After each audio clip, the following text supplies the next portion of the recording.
첫째의 근거가 뭐라고? 정복사업을 통한 영역국가. 아니, 정복국가 이런 상관없어. 두 번째, 왕의 세습현상이 있다. 세 번째, 제도를 정비했다. 그리고 네 번째, 백성들의 생각을 불교를 통해서 통일했다. 이게 무슨 소리냐면 고조선이라는 나라는 곰토템이 있단 말이야. 동해안은 호랑이 숭배사상이 있고 만주에 깨구락지 숭배사상이 있고 그런 나라를 통합한 거야. 그럼 뭐 하나 종교를 만들어야 되잖아. 그런데 서로 야 곰을 수호신으로 하자. 아니요 호랑이요. 이렇게 싸우다 보면 나라가 망한단 말이야. 그러니까 왕이 똑똑해져 갖고 그래? 그럼 그거 다 무시하고 새로운 거 하나 갖다 하자. 이러는 거야. 그래서 불교를 수입하는 거야. 그래서 고구려라는 나라가 그 소리야. 사상통일, 백성의 생각을 왕 편하게 통일시키겠다는 얘기야. 통치하기 편하게. 그래서 한반도는 불교를 수용해서 통치한 거고 인도는 힌두교를 갖고 통치한 거고 서양은 크리스토교를 갖고 통치한 거고 이렇게 한 거야. 자, 그것에 입각하여서 두 번째 삼국시대 신라 상대. 상대는 한강을 놓고 고구려 백제 신라가 대립을 하는 기간이다. 그럼 한강이 싸움터라는 얘기인데 그걸 입증할 수 있는 근거가 뭐가 있냐? 5세기 고구려한테 한강이 백제한테서 건너왔다는 사실 입증할 수 있는 게 첫째, 광개토대왕릉비. 두 번째, 충주고구려비. 한다고? 광개토대왕릉비는 현재 중국 땅에 있는 거고 그리고 충주고구려비는 한반도에 있는 거야. 구분할 줄 알아야 돼.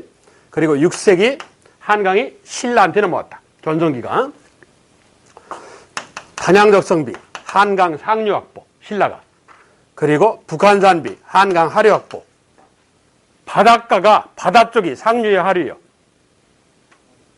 바다 가까운 쪽이 상류겠냐 하류겠냐. 물이 위에서 아래로 오르지. 상류는 내륙 쪽이야. 하류가 바다 쪽인 거고. 이건 초등학교 때 초등학교 때 내가 육타고 있을 일이 아니지. 여하튼 이 한강 관련된 네 비석이요. 이것에 입각한 대립. 특히 중요한 건 이 대립이야. 3세기, 4세기, 5세기 중반까지는 한강을 백제가 갖고 있었어. 그럼 백제가 잘 나갔다는 얘기 아니냐 이거야. 그중 백제가 가장 잘 나갈 때가 4세기 근초고왕이라는 사람 때야. 그럼 그때는 외교관계가 어땠냐?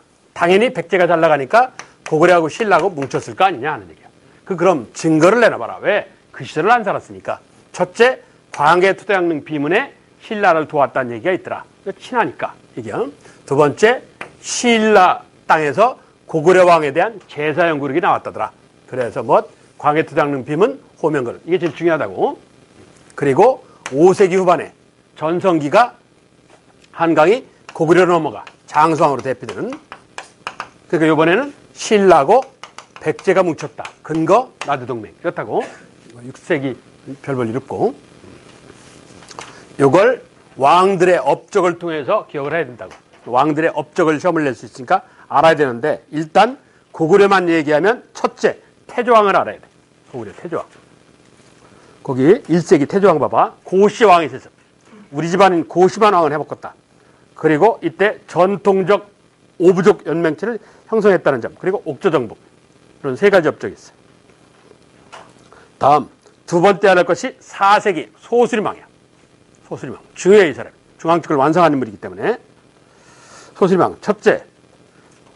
전지는 몰라도 돼. 그냥 중국 북쪽에 있는 나라. 전지는 나라 이름이고 이 중국과 교류하였다. 첫째 할 것이. 그리고 두 번째 중앙집권 체제의 완성. 그 상징 중에 하나가 율령이야. 그리고 세 번째 할 것이 광개토대왕. 첫째 연호 사용. 한반도 최초로 영락이라는. 두 번째 한강역 확보. 세 번째 가야와 외의 연합군 격퇴. 광개토대왕 비문에는. 네 번째 요동 확보. 이거. 그리고 네 번째 알아야 할 군주가 장수왕. 이렇게. 고구려 네 군주를 알아야 돼. 1세기 태조왕. 4세기 중앙집권을 완성한 소수림왕. 그리고 4세기 말 5세기의 광개토대왕. 5세기 전성기를 구가하는 장수왕. 이 네 명을 알아야 돼. 다음 백제. 평균적으로 4명씩을 알아야 돼. 백제. 백제는 첫째 알아야 할 것이 실질적 건국자인 고이왕. 고이왕. 그리고 3세기. 첫째 육자평 16관 등 제도. 두 번째 공복제도. 공무원 복장제도. 세 번째 율령반포. 원래는 공복제 율령반포는 중앙집권체제를 완성한 사람한테서 나오는 거야. 그런데 백제는 예외라고 그랬지. 그래서 특히 중요해. 자, 그리고 두 번째 백제에서 알아야 할 인물이 근추고왕이야. 네 가지. 첫째, 마한병합. 어디? 목지국. 그리고 두 번째, 왜? 일본의 칠지도. 그리고 세 번째, 고구려 공격. 그래서 고구건왕 죽였어. 그리고 네 번째, 고대 상합세력. 어디? 요서, 산둥, 일본 규슈까지. 이거. 그리고 세 번째, 네 번째 알아야 할 군주는 아직 안 나왔어. 예? 한편, 신라. 신라도 4명이요. 첫째, 4세기 반의 내무랑. 고대국가 성립기 군주. 내무랑에서 알아야 할 건 첫 번째는 김씨왕이 있었어. 그래서 신라가 망할 때까지 거의 김씨들이 왕을 해. 나중에 끝에 2명만 박씨가 나오고 김씨들이 왕을 해. 그리고 왕을 부르는 명칭을 마리간이라고 정했다. 100년간. 100년간 마리간이라는 용어를 쓰게 돼. 그리고 세 번째, 고구려의 도움으로 그 외구격대. 그거. 광개토당이 도와줘서. 이거. 자. 그래서 신라도 4명의 군주를 알아야 되는데 현재는 요 하나야. 내무랑 하나. 한편 5세기 한반도를 지구를 둔 엄청난 대군주 장수왕이라는 존재가 등장을 해. 그러면서 장수왕이 남쪽으로 세력을 확장을 해. 그래서 수도를 만주에서 평양으로 천도해. 427년. 그러니까 한반도가 바짝 긴장을 해. 그래서 신라와 백제가 연합을 한다. 나주동맹. 이런다 그랬지. 그런데 엊그저께까지 백제가 잘 나갔잖아. 그냥 나라가 약화됐다고 하루아침에 망하는 건 아니거든. 이렇게. 그래서 고구려도 함부로 공격을 못하는 거야. 427년 평양으로 수도를 천도하고 한강을 장악한 건 50년 뒤에요. 475년. 그러니까 50년 시간이 걸리는 거지. 이렇게. 그만큼 백제가 선진문화를 일찍 받아들이고 노력을 많이 했다는 얘기야. 그만큼 쉽게 안 무너졌다는 거는. 여하튼 그런 과정인데 백제 망해는 과정이야. 거기를 보시면 5세기에 계로왕이라는 사람이 나와. 계로왕. 이 계로왕이라는 사람 때 고구려라는 나라가 장수왕이 약어가지고 이 계로왕이 바둑을 좋아한대. 그래서 고구려가 바둑 제일 잘하는 스님을 보내. 비밀리에. 그래서 접근을 시켜요. 그래서 살살 접근을 해. 뭐 옛날 얘기니까 중간 생각하고. 그러면서 바둑 두면서 임금을 살살 꼬셔. 토목공사. 돈 퍼붓는 공사를 해. 그럼 백성 공짜로 데려다 일을 하는 거야. 백성이 왕에 대한 불평불만이 생기지. 국력은 약화되고 국방은 신경 안 쓰고 이런다고. 어느 정도 그 정도 분위기가 형성되니까 장수왕이 병력을 몰고 와서 치는 거지. 예. 그래서 475년에 백제의 계로왕이 장수왕 칼을 맞고 계로하다가 죽었어. 그래서 아들 문주왕이 공주로 튀는 거야. 백제 역사가 800년이야. 그 중에 800년 중에 600년 이상이 한성백제, 수도가 서울이던 시절에 백제가 처음에 한성백제, 서울에서 출발. 나중에 공주백제, 웅진백제라고 하죠. 그게 60년. 그리고 사비, 부여백제가 한 150년. 그래서 한 800년 정도 돼. 백제가. 그래서 한성백제의 대표적인 인물이 4세기 근추고왕이라는 사람이야. 서울에 가면 서울시 송파구에 석촌호숫가, 석촌동이라는 동네가 있어. 거기에 백제 왕의 무덤으로 추정되는 무덤이 한 8개가 있었는데 현재는 사라지고 4개가 남아있어. 국사교과서에서 사진이 있는데 나중에 저쪽 뒤에도 있다 보면 나와. 저 문화사 쪽에 가면 광개토대왕 근추고왕 무덤으로 추정되는 무덤이 하나가 있어. 이게 한성백제 얘기야. 그래서 계로왕이 고구려가 공격할 것 같으니까 북위에 북중국에 북이라는 나라가 있어. 북이라는 나라한테 도와주십시오 하고 편지를 보내. 군사 요청. 그래서 북이가 도와주려고 해. 도와주려고. 그런데 도와주려고 병력을 모았는데 백제가 망했다는 얘기가 들려온 거예요. 그러니까 너무 시간을 끄는 거지, 이게. 그래서 계로왕이야. 472년. 결국 475년에 백제의 고구려가 쳐들어온 바람에 한성백제가 망한 거예요. 사실 이게 백제 망한 거야. 이게. 그래서 자식이 남아있는 사람들을 이끌고 공주로 튄 거지, 공주로. 그래서 웅진백제가 시작되는 거야. 이게. 자, 그게 계로왕의 모습이야. 장수왕 공격으로 계로왕이 죽었어. 그러니까 복수열전을 한 거지. 아까 근초고왕이 누구 죽였다고? 고구려? 고구건왕을 죽였다고 그랬지. 요번은 고구려 장수왕이 누굴 죽인 거예요? 백제 계로왕을 죽인 거예요. 반대로. 복수가 일어난 거지. 이러니까 아들 문주왕이라는 애가 웅진, 공주로 뛴 거예요. 공주는 절대 수도 자리가 아니야. 나중에 시간 있으면 공주 가봐. 공주 가면 어떻게 되냐? 이렇게 돼 있어요. 이게 공주 다리야. 공주 다리 딱 지나가면 뺑 둘러 산이야. 수도는 이렇게 되면 안 돼요. 수도는 발전하려면 이거 다 깎아야 돼. 그건 나라 망해요. 이거 깎다가. 산 깎다가 나라 망한다고 하네요. 그 산이 있긴 있어야 되는데 평야에서 좀 떨어져서 산이 있어야 돼. 수도는. 그래서 그 평야 지역에다가 뭐 이 농사져서 먹고 살든지 건물 짓고 먹고 살든지 이렇게 해야 되는지 곧바로 이렇게 산이 있으면 안 돼요. 이렇게. 이건 피난지예요. 피난지. 워낙 엄청난 대군주인 장수왕 세력이 쳐들어오니까 놀래가지고 애가 도망갔는데 산악지방으로 튄 거지. 이게 공주는 여기만 막으면 돼요. 들어오는 입구만 막으면 돼. 이게 그러니까 잠깐 숨은 거예요. 왜? 이때 장수왕이라는 사람이 70대 노인네거든. 살기도 오래 살았단 말이야. 그러니까 조만간에 죽을 거라고 본 거예요. 그런데 이 인간이 20년 이상을 더 살아요. 이 노인네가 거의 90세까지 사니까. 그래서 어쩔 수 없이 공주시대 60년의 역사가 생긴 거야. 이게. 자, 이게 웅진시대, 공주시대의 얘기야. 그래서 거기를 보시면 아들 문주와 웅진, 공주천도. 그러니까 왕실이 도망을 온 거야. 물론 귀족도 따라왔겠지. 그래서 귀족들이 왕을 띄엄띄엄 하는 거야. 그래서 이 웅진시대 때, 백제해 때 왕권을 넘나드는 8명의 대표적인 귀족 집안이 등장을 해. 그걸 팔대성 귀족이라고 불러요. 이걸 기억을 하셔야 돼. 팔대성 귀족 이러면 어디라고? 백제 얘기하는 거예요. 백제. 그래서 공주시대에 백제의 왕이 6명이요. 5명이 귀족한테 죽임을 당했든지 아니면 죽고 난 뒤 시체가 난도질을 당했어. 5명의 왕이. 그러니까 6번째 왕이 나도 5명의 왕들이 그렇게 됐으니까 나도 귀족한테 죽든지 아니면 죽고 난 뒤에 시체가 난도질을 당하겠구나. 나는 그 꼴 당하기 싫다. 그래서 가짜 무덤을 만들어놨다고. 가짜 무덤을. 멋있게 가짜 무덤을 만들어놓고 진짜 무덤은 그 밑에 가서 숨은 거야. 그게 유명한 그 진짜 무덤이 무령왕릉이라는 거야. 이게 그런 사연이 생기는 거야. 그래서 무령왕까지 6명의 군주가 공주에 있었어. 자, 그게 문주왕의 얘기야. 동성왕하는 건 필요 없고. 저 나제동맹이 60년이 흘렀어. 433년에서 60년이 흐르니까 약효과가 떨어져. 그래서 나제동맹을 소위 2차 나제동맹을 맺어. 그게 거기 백제 제일 밑에 5세기 제일 끝에 동성화 하는 데 가봐. 493년 2차 나제동맹 일명 결혼을 통한 동맹이에요. 그걸 뭐라고 그러냐? 결혼동맹. 나제동맹을 강화한 거야. 신라 백제가 결혼을 통해서 즉 사돈관계를 맺어가지고.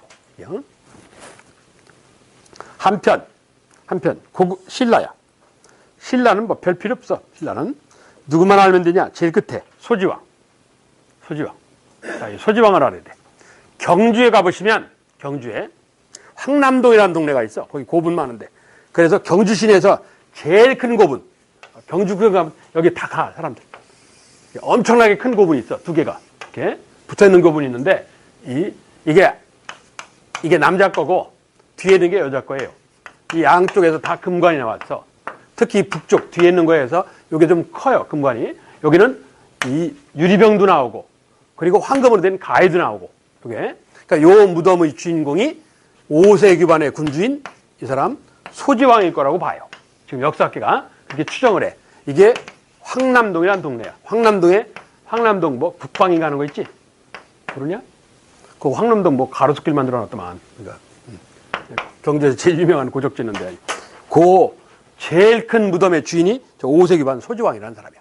예? 자, 요 사람을 기억해야 돼. 소지왕을. 내무랑으로부터 100년 뒤 사람이야. 내무랑으로부터. 역시 소지왕은 소지마리간이라고 불러요. 왕을 마리간이라거든. 마리간 얘기는 이따 다시 할게. 자, 그 소지왕 첫째. 아까 고구려 했던 방식하고 똑같아. 신라는 6개 마을이 연합해서 출발했어. 이걸 뭐 육부족 연맹체라고 그래. 부여하고 고구려는 5부족 연맹체야. 부여하고 고구려는 5부족 연맹체 이런데 신라하고 가야는 6부족 연맹체야. 육가야 이러잖아. 신라하고 가야는 6부족 연맹체. 그래서 거기를 보시면 소지왕 6촌을 1세기경에 6개 촌에서부터 출발한 것 같아. 그걸 5세기 반 소지왕 때 행정적 육부로 아까 한 얘기하고 똑같은 거야. 이런 현상이 고구려는 어느 때 나왔다고? 2세기 고국천왕 때 나왔다고 그랬지. 2세기 고국천왕 때 전통적 5부족 연맹체가 행정적 5부로 이랬단 말이야. 신라는 전통적 육부체제가 행정적 육부체제로 누구 때? 소지왕 때. 얘기야. 소지왕 첫째 하는 것이 그거야. 그리고 두 번째, 우역설치요. 우역이라는 게 뭐냐? 우체국 이러잖아. 우편, 연락하는 거. 역은 뭐야? 차 타는 데가 역 아니야? 그러니까 우편, 즉 통신. 그리고 차 타는 데니까 뭐? 교통통신 시설. 그걸 우역이라고 그래. 교통통신 시설. 교통통신 시설을 마련했다 이거지. 우역설치라고 그래. 나라가 발전하려면 그거 뭐 교통통신이 발달해야 돼. 어떤 나라든지. 이렇게. 대한민국의 발전한 뿌리가 뭐냐? 경부 고속국도라는 거야. 로마가 발전한 게 아스피안 가도. 그리고 저 중동 지방에 발전한 게 이 로얄 로드라고 그래서 이 페르시아에 그 도로가 있어. 사막길. 이게 전 세계 중에 나라가 발전한 전제 조건이 뭐냐? 무조건 도로 건설이야. 도로 건설이 잘 돼야 나라가 발전해. 그래야 거기에 물건이 빨리 왔다 갔다 하고 반란이 나면 빨리 진압하고 그리고 영토 확장도 빨리 나가고 이러는 거야. 항상 나라가 발전시키려면 전제 조건이 도로 건설을 잘해야 돼. 그래서 원나라가 세계 제국을 만들 수 있던 게 역참제라고 해서 도로 건설을 잘해서 그런 거야. 이게 공식이야. 한반도 똑같아. 그래서 그 소지왕이라는 사람이 우역 도로 건설을 하는 거지. 똑똑한 군주야. 그걸 배경으로 경제가 활성화된 거야. 그러니까 시골에 있는 물자들이 서울로 잘 들어오는 거야. 그래서 서울에 시장이 형성된 거야. 큰 시장이. 그걸 한자로 시사라고 그러는데 쉽게 얘기하면 시장이야. 시장. 시장이 형성되었다. 그 옆에다 뭐라고 쓰느냐? 거기 시장, 괄호 시사개설 그렇게 돼 있지. 거기다가 동시 이렇게 써. 경주 동쪽의 시장이야. 시장 이름은 몰라. 자유시장인지 평화시장인지 모르겠는데 하여튼 경주 동쪽 방향의 시장이 있었다 얘기야. 그리고 소지왕이라는 사람은 백제와 아까 얘기한 백제 무령왕의 아버지 동서왕과 결혼동맹을 맺어요. 사돈관계를 맺는다고. 자, 이게 소지왕의 업적이야. 소지왕. 첫째, 이 뭐 행정적 육부. 두 번째, 우역설치, 교통통신. 그리고 세 번째, 결혼동맹. 시사는 놔두고 결혼동맹 했다고. 그리고 네 번째, 하나가 더 있어. 마립간.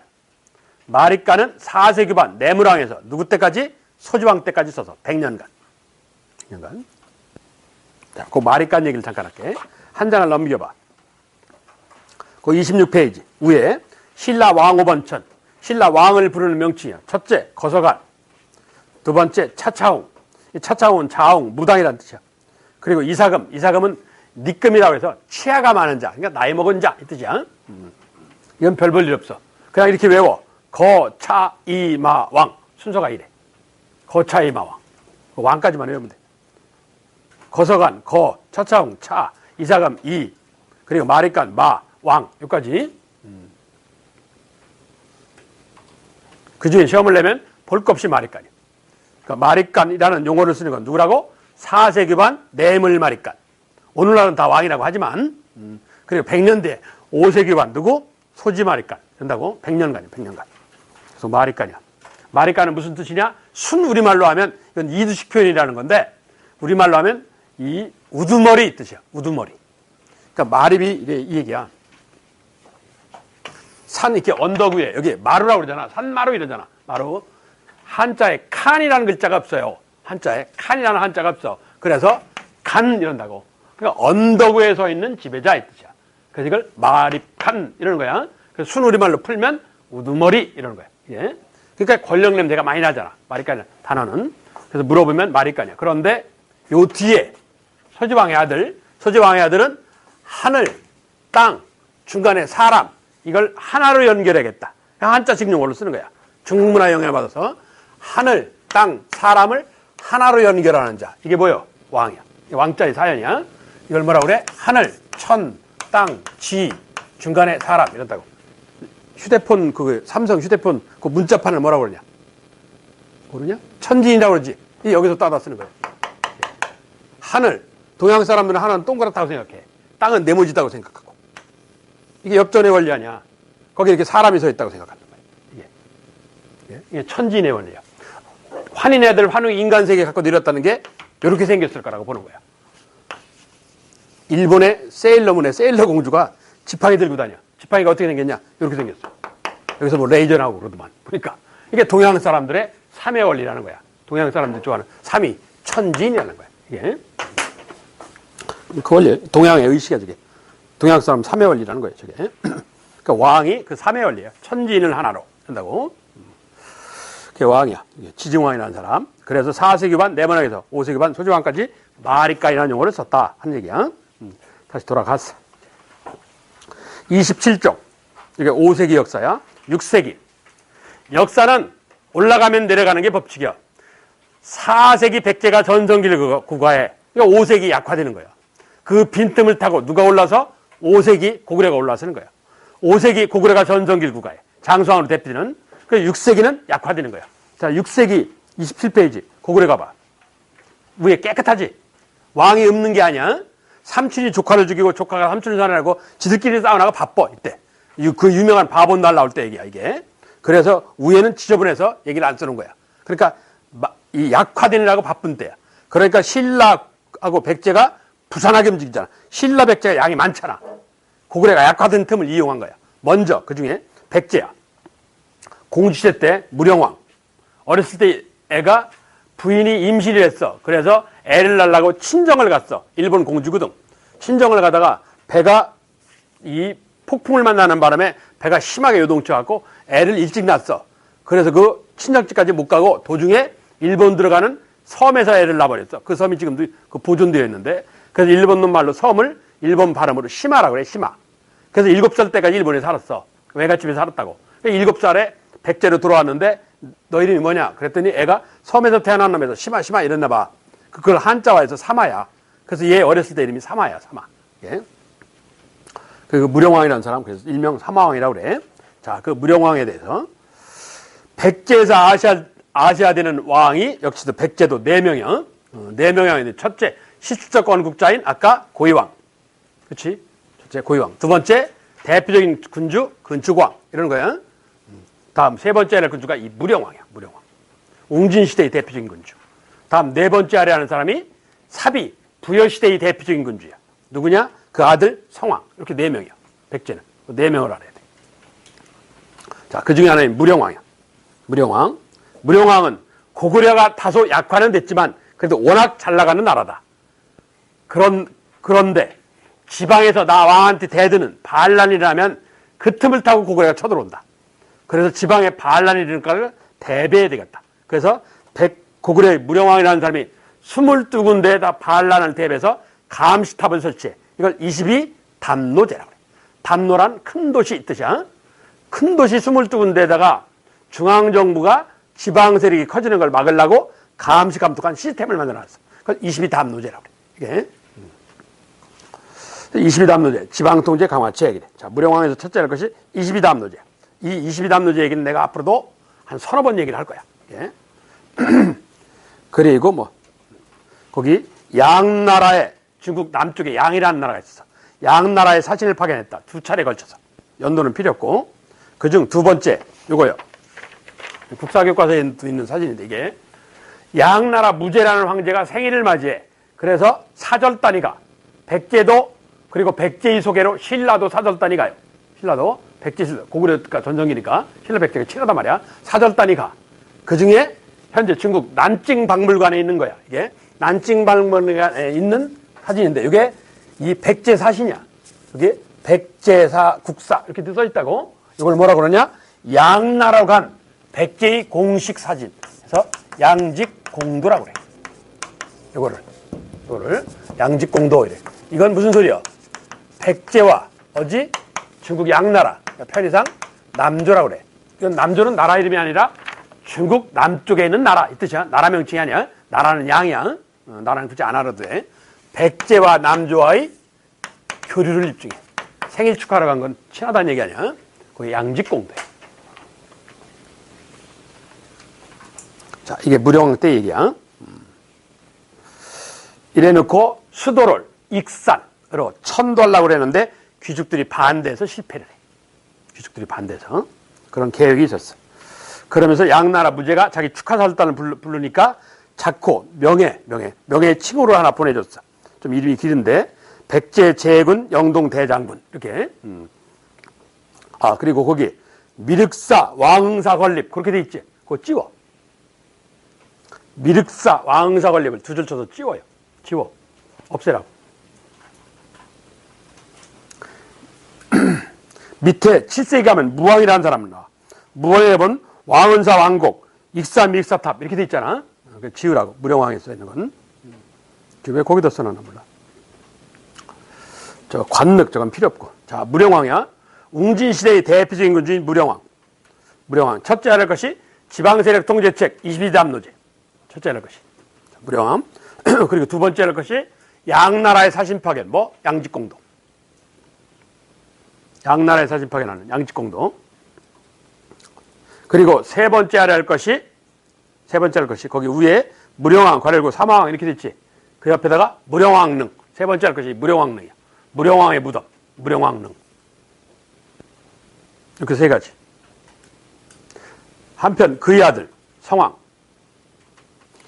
명승이 아버지가 시도한 수도천도 계획을 사전에 마련을 해.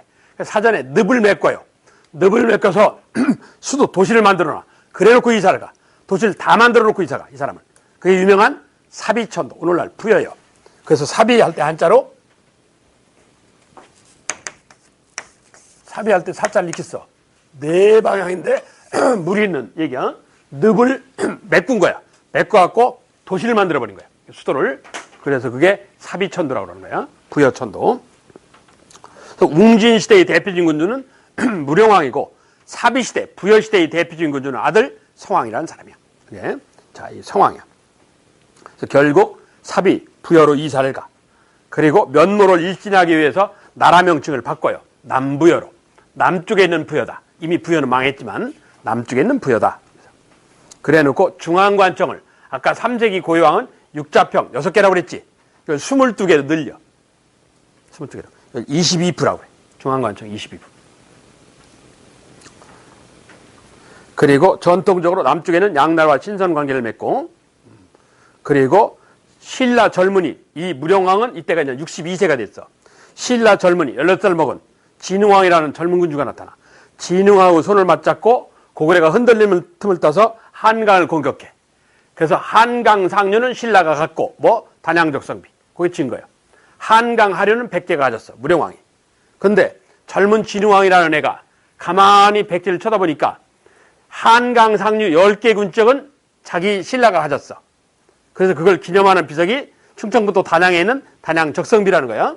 그리고 한강 하류 6개 마을은 백제가 가졌어. 둘이 손잡고 공격했으니까.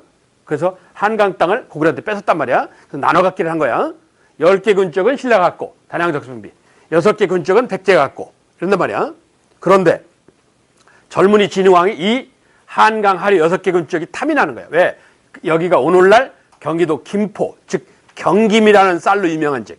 아주 기름진 영토야. 거기가. 그래서 거기를 공격하는 거야. 이 60대 노인네 무령왕 몰래. 무령왕이래. 성왕 몰래. 이러는 거야. 그래서 120년을 갔던 신라와 백제와 연합관계, 소위 나제동맹이 120년에 깨져. 553년에 이제. 그래서 거기 성왕 하는 데 보시면 한강 일시적 회복 되고 551년에 그랬다가 553년 나제동맹 파기 얘기야. 그래서 결국 120년간의 신라와 백제의 연합이 깨져요. 이래서 신라하고 백제가 싸우게 되는 거야. 그래서 둘 간의 접경 지역 중에 하나가 여기 영동이야. 여기 충청북도 영동. 그래서 그 백제 성왕의 아들 의덕태자라는 애가 2만의 병력을 이끌고 거기 영동에 있었어. 그런데 아들이 생일을 맞이해. 그래서 아버지 성왕이 아들 생일을 위로하기 위해서 비밀리에 50여 명의 부하를 이끌고 영동을 방문한다는 정보를 입수해.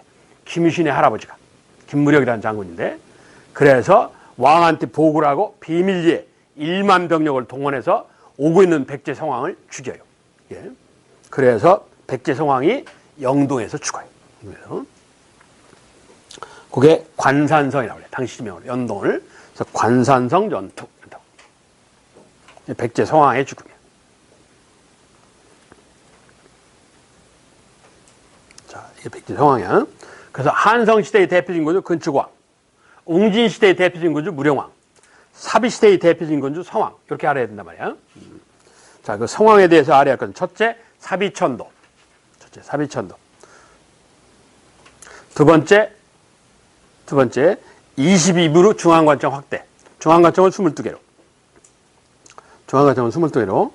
세 번째, 세 번째, 나대동맹 파기. 나대동맹이 깨졌어. 네 번째, 전사는 관산성 전투. 옥천영동. 구진나루라고 하는데, 옥천영동 지역이 있는데요. 이게 백제 성왕이야. 이게. 이러는 한편, 신라. 신라는 역시 무령왕하고 동시대 지증왕이라는 인물. 6세기 초반에 지증왕. 한화 정책, 거기 그렇게 돼 있지. 한화라는 게 뭐냐? 중국 한족처럼 되자 얘기야. 풀어서 하면 중국화 정책, 중국 따라 배우기. 요즘 말로 하면 중국 따라 배우기. 그래서 그 대표적으로 국가의 명칭을 사로국이라는 이두식 표현, 한글식 표현에서 한자 말로 바꿨어. 새롭게 해신자, 새롭게 망라한다, 포함한다 해서 한자식 국가 명칭이 나와. 이건 신라라고 그래. 신라라고. 그래서 신라라는 국가가 나타난 건 6세기 초반에 나왔어. 그 이전에는 사로국이라고 그랬어. 이전에는. 그리고 한화 정책, 그리고 군현제 실시. 이거 말고도 여러 개가 있는데 대표적으로 중국 따라 배우기 얘기야. 왜? 백제가 중국이 선진 문화를 빨리 받아들여서 3세기에 출발했는데 100년 만인 4세기에 중앙집권을 완성하고 전성기를 만들었단 말이야. 그러면 우리 신라도 중국 따라 배우기를 해야 되겠다. 이 얘기야. 그래서 6세기 초반에 지증왕이라는 사람이 중국 따라 배우기를 해. 그래서 왕의 명칭을 마립간에서 한자식 왕으로 이러는 거야. 마립간은 이두야. 이두라는 게 뭐냐? 이거요. 가면 안 되는데.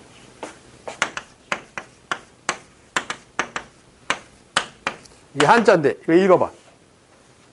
읽을 수 있냐? 한자 500제는 해야 돼. 그래, 공무원 시험 공부 쉽게 한다니까? 대한민국의 모든 용어는 한자예요. 한자 용어야. 한자 하는 게 공무원 공부 쉽게 하는 방법이야. 이게. 쓰지는 못해도 두드려 맞출 줄은 알아야 돼. 이게 한자로 마칠 졸자야. 맞췄다, 끝났다. 졸업! 이러잖아, 졸업. 그 졸자야, 이게.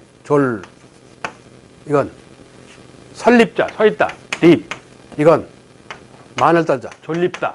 그치? 이건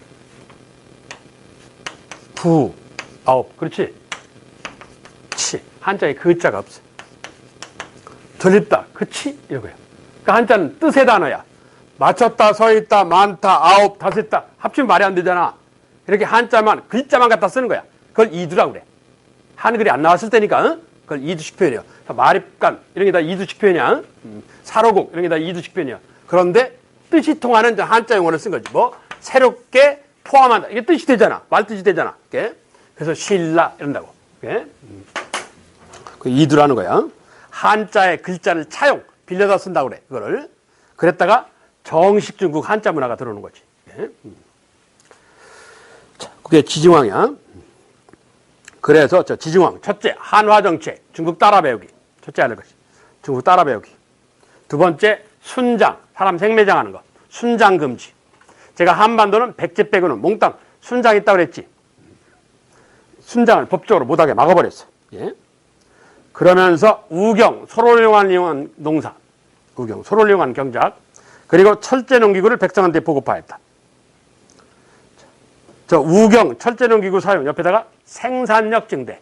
사람보다, 성인 남자보다 한 3배 정도 경쟁력이 큰 게 소예요. 그럼 사람 3명이 일하는 거하고 똑같잖아. 그리고 돌로 된 우비로 땅 파는 것보다 쇠로 된 우비로 땅 파는 게 더 낫지. 더 빠르고 힘이 덜 들고 이랬잖아. 그러니까 아무래도 수확이 늘겠지. 그 수확이 늘었다는 말을 경제용어로 생산력 증대라고 그래. 지증왕 때 나타났던 일이요. 이러한 여세를 몰아서 아까 앞해왕, 아버지인 소지왕이라는 사람한테 경주 동쪽에 시장이 있었다고 그랬지. 그 시장을 감독하는 관청을 세웠어. 지증왕 때. 그래서 거기 동시전 이러잖아. 경주 동쪽에 있는 시장을 관청전자.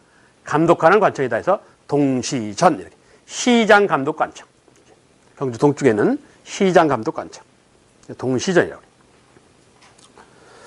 그리고 역시 고대 국가란 땅 따먹기, 영토 확장 국가니까 울릉도, 우산국을 복습해. 오늘날 울릉도, 거기에 나라가 있었어. 우산국이라고. 신라장군 이사부를 시켜갖고 거기를 점령을 해. 신라장군 이사부가 머리를 썼어. 그러니까 배 120척을 몰고 가는데 배를 좀 멀리 띄워놓고 거기다가 나무로 좀 흉측한 사자처럼 만들었나 봐. 사자는 한국에 안 살아. 나무 사자라고 그러는데 내가 보기엔 삽살개 같아. 삽살개를 약간 일그러뜨려가지고 도깨비 비슷하게 만들었던 것 같아. 이 한국인은 사자 몰라요. 본 적도 없고. 예? 아시아에 사는 거, 한국에 사는 건 호랑이지 사자가 아니야. 호랑이하고 사자는 만날 일이 없지만 호랑이는 산에 살고 사자는 평지에 사는데 만날 일이 있겠냐고. 만날 일이 없어. 그리고 기후대가 달라서 같이 살 수도 없는 거고. 예? 여하튼 기록에는 나무사자라고 돼 있는데 예? 예. 그래서 나무사자를 만들어. 트로이 목마가 똑같은 거예요. 너 항복 안 하면 저 무서운 짐승 배에서 보이지 저 멀리 저 풀 거요. 물려주고 자식들아. 그래서 이 멍청한 놈들이 항복했대. 이게 우상복 정복역사야. 이게 울릉도 정복역사야. 그래서 신라 지정왕 때 우산곡을 정복하였다. 울릉도를 점령하였다. 그 여세를 몰아서 법흥왕. 법흥왕이란 불법으로 흥하는 국가 얘기야. 그러니까 불교 국가를 꿈꾼 사람이야. 불교 국가를. 예? 그래서 법흥왕 이러는 거야. 불교 국가를 꿈꿨다 해서 법흥왕. 나중에 왕위를 아들한테 물려주고 스님이 됐어. 그래서 스님이 돼서 죽었어요. 법흥왕이라는 사람이. 그러니까 불교를 통해서 불교 진흥, 불교 발전을 통해서 신라를 발전시키고자 했다. 그래서 신라사에서 가장 중요한 군주가 이 법흥왕이에요. 제일 중요한 임금. 고구려에서 실적으로 중요한 사람이 누구냐? 소수림왕이에요. 소수림왕이 있었기 때문에 광개토대왕 장수왕이 나온 거야. 즉 세종대왕이 나오려면 태종이방원이 있어야 돼. 태종이방원이 지저분한 청소를 다 해줬어요. 욕먹을 각오를 하고 반대파 다 축청하고 나라 기초 만들고 말 안 듣는 대신은 좁히고 이랬어. 그러니까 아들 세종은 뭐 꽃길만 걸은 거예요. 이게. 그렇지 않았으면 걔 세종대왕 훌륭한 임금 못 됐어요. 이게. 태종이라는 카리스마를 지키는 사람이 있었던 덕분에 세종대왕 같은 사람이 등장을 한 거야. 이게. 여기도 똑같아요. 여기도. 소수림왕이 있었기 때문에 광개토대왕 장수왕이 나오는 거야. 여기도. 그렇듯 이 신라도 그런 사연이 깔려 있는 거야. 법흥왕이 있었기 때문에 진흥왕이라는 전성기 군주가 나오는 거예요. 그래서 시험은 이 법흥왕이 가장 중요해요. 처음에는. 자, 그 법흥왕까지 얘기하고 쉽게. 법흥왕. 첫째, 신라 최초로 중앙관청을 세워. 그 중앙관청이 뭐냐? 병부야. 병이라는 게 군사병자야. 군사병자. 그럼 뭐겠어? 지금 말로 하면. 병부란 뭐요? 중앙관청이라니까? 근데 군사병자야. 그럼 뭐겠어? 군대 관리하는 어디요? 국방부지. 지금으로 국방부요, 이게. 신라 최초의 중앙관청이 행정자치부도 아니고 재정경제부도 아니고 뭐라고? 국방부요. 그럼 왜 국방부를 가장 먼저 세웠냐? 왜 그랬겠어? 왜 신라가 중앙관청을 세웠는데 최초의 중앙관청이 법흥왕 때 6세기에 병부를 세웠겠냐고. 왜? 아까 고대국가의 성격에서 했잖아. 이 나라가 유지되려면 뭐를 해야 된다고? 땅 따먹기를 해야 돼. 그래서 이걸 뭐라고 그래? 정복국가적 성격이야. 땅 따먹기를 추구했다. 거기 병부를 밖으로 빼서 정복국가적 성격이야. 유식한 말로 영역국가, 정복국가적 성격. 땅 따먹기 해야 되는 나라. 고구려 백제 신라가 서로 땅 따먹기 한단 말이야. 영토 넓히기 작업을 한다고. 중요해, 이 병부 설치가. 그리고 율령을 반포하였고, 그리고 신분제로 대표는 골품제를 완성했고, 그리고 공무원 복장제를, 율령, 공무원 복장제, 이건 원래 한 세트야. 같이 다니는 거예요. 중앙집권 체제가 완성됐다. 아, 율령이 반포됐겠구나. 아, 공무원 복장제도가 완성됐겠구나. 그렇게 이해를 하는 거야. 그러니까 싸잡아서 제도정비라고 그러는 거야, 이걸. 그런데 백제는 예외라고 그랬지. 백제라는 중앙집권권을 완성하는 사람은 근초광인데, 율령이 반포되고 공복제가 마련되고 이런 어느 때라고? 3세기 고여왕 때 나왔다. 그게 예외라고 그랬어. 그래서 기억해야 된다. 이러는 거야. 다른 나라는 다 중앙집권체제 완성기에 나오잖아. 다. 소수림왕 때 나오고, 신라 법흥왕 때 나오고, 그러니까 소수림왕하고 신라 법흥왕이 공통점이 있는 거예요. 중앙집권체를 완성했다. 뭐, 신분제를 마련하고, 율령을 반포하고, 공복제를 마련하고, 이런 공통적인 업적이 있단 말이에요. 자, 그래서 법흥왕이 첫째 할 것이 최초의 중앙관청에 국방부, 병부를 뒀다는 점. 그리고 두 번째, 울진봉평비. 울진봉평비. 경상북도 울진에 이 신라가 고구려를 공격해서 일부 영토를 차지했어. 울진 지역을. 그걸 기념으로 하는 비석을 세웠어. 이걸 울진봉평비라. 울진 바로 옆에가 봉평이야. 메밀꽃 필무렵으로 유명한. 거기 가면 뭐 메밀국수가 유명하더라고. 나는 지난번 얼마 전에 갔었는데. 나는 그 메밀국수 별로 안 좋아해서 안 먹었는데. 하여튼. 그지? 울진봉평비 하는 거야. 그게 법흥왕 때 나온 비석이야. 법흥왕 때 나온 비석. 그리고 이차돈 조카사위, 자기 조카의 남편, 자기 남동생 딸 조카의 남편, 그게 이차돈이야. 법흥왕의 조카사위가 이차돈이라는 사람이야. 예. 이차돈을 죽여가면서 불교를 종교로 채택하지. 그 얘기는 나중에 하자고. 그게 중요한 건 아니니까. 자, 그리고 법흥왕 국무총리인 상대등제도 설치. 대등 중에 위상자, 우두머리. 요즘 말하면 국무총리 이 소리야. 자, 정리하자고. 법흥왕 첫째 할 것이 병부와 상대등 설치. 이렇게 묶어. 병부와 상대등 설치. 연도는 필요 없으니까. 법흥왕 병부와 상대등 설치. 첫째. 그렇게 합쳐서 기억하면 돼. 두 번째, 울진봉평비. 어느 때 세워졌다고? 법흥왕 때. 신라가 울진 지역을 차지한 거야. 고구려한테 뺏은 거. 울진봉평비. 그리고 세 번째, 저 불교공인은 별거 없고, 세 번째, 금관가야 복속. 금관가야 복속. 김유신의 집안. 김유신의 거예요. 그 금관가야가. 그 금관가야가 망한 거야, 이제는. 망해서 일부 부족당 이런 사람들은 신라 귀족으로 끌어들인 거야. 그래서 김유신 집안이 신라로 들어온 거야. 김유신 집안이 신라 사람이 된 거야. 그리고 마지막 네 번째, 연호 사용이야. 동양에서 최초 연도를 부르는 호칭을 정한 군주가 있어. 동양에서. 그게 누구냐? 고조선을 멸망시킨 한나라 무제라는 황제야.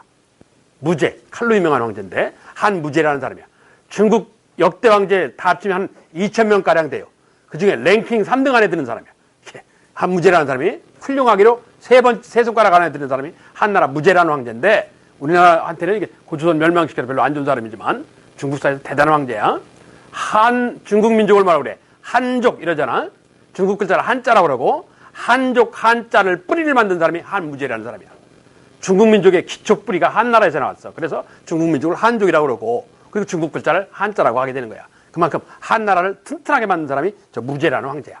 한나라 7번째 황제인데. 자, 그 동양에서 연도를 부르는 호칭을 최초로 만들어 쓴 사람이 한무제라는 사람이야. 뭐라는 연호를 최초로 썼냐? 하늘을 열었다는 뜻의 건원이라는 연호를 썼어요. 그걸 법흥왕이 흉내를 낸 거야. 그래서 법흥왕의 연호가 뭐야? 건원 이라는 거야. 자, 연호가 두 번째 나왔어. 한반도 최초 연호는 광개토대왕의 뭐야? 영락. 그래. 자, 두 번째 할 것이 법흥왕의 건원이라는 연호야. 건원. 그래서 건원이라면 앞으로 두 가지 의미가 있죠. 첫째, 연호라는 뜻으로 쓰여요. 첫째가 연호라는 뜻으로 쓰이고 아니면 시작이라는 뜻으로 쓰여. 시작. 왜? 세계 최초의 연호가 뭐라고? 건원이기 때문에. 한무제가 썼던.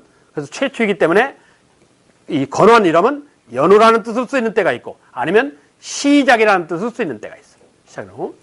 그게 건원의 사연이야. 자, 이게 중요한 법흥왕이라는 군주의 모습이야. 다시 병부와 상대등 설치. 이게 가장 중요한 얘기일 거야, 아마 이게. 병부와 상대등 설치. 그리고 비석, 울진봉평비. 비석, 울진봉평비. 법흥왕 때 이런 거야. 법흥왕 때. 왜? 신라의 비석은 대부분 진흥왕이라는 사람이야. 근데 이건 법흥왕이라고. 그거 특이한 거야. 그래서 법흥왕. 그렇게 기억하면 돼. 그리고 세 번째 금관가야. 네 번째 건원이라는 연호. 그렇다고 이게 신라라는 고대 중앙집권 체제를 완성한 군주야. 완성한. 그게 법흥왕 한리. 그걸 뿌리로 그 뒤에 유명한 진흥왕이라는 군주가 나타나. 본래 어렸을 때 이름이 삼맥종이라는 애인데 삼백종이라잖아. 잠깐 쉬었다가 진흥왕에서 삼국통일 이렇게. 아이고, 이렇게 얼굴이 많은데.